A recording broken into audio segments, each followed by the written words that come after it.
Division in the Democrat Party, it's getting worse with less than 70 days to go to the midterms. That was far-left streamer Hasan Piker claiming American Jews face violence for supporting Israel. But then that was multiple Democrats saying, come on in, that they're a big tent party. And now Michigan Democrat Debbie Dingell tells reporters to stop asking about Hasan Piker. And Michigan Democrat State Attorney General Dana Nessel warned Senate candidate Abdul El-Sayed is making excuses for people who might commit domestic terror. This is a serious charge. She says she's not endorsing El-Sayed. No response yet from El-Sayed, who has yet to disavow Hasan Piker. Joining us now, U.S. Navy SEAL veteran, GOP Congressman Derrick Van Orden.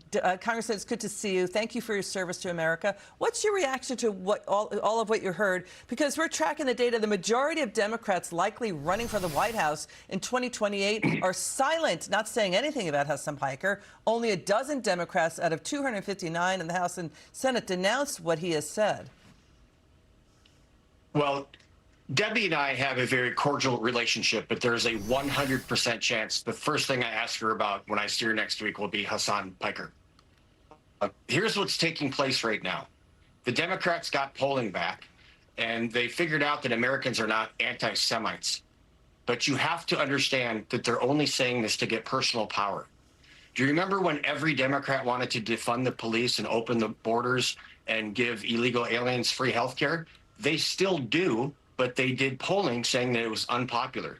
The person I'm running against in this race in the 3rd Congressional District of the state of Wisconsin espouses all of the same platform points as the Democratic Socialists of America. Her name is Rebecca Cook, a professional political consultant masquerading as a waitress. She wants open borders. She wants to give criminal illegal aliens free health care. She wants to confiscate your ARs, and she is a defund the police candidate. So we have to understand that these people are only saying this so that they can gain personal political power, and then they will action their true beliefs if they get elected. You know, Hasan Piker has also said America deserved 9/11. We're coming up on the 25th anniversary of that still very painful event for so many Americans. He said he supports Hamas and Hezbollah, and he mocked and made fun of Charlie Kirk.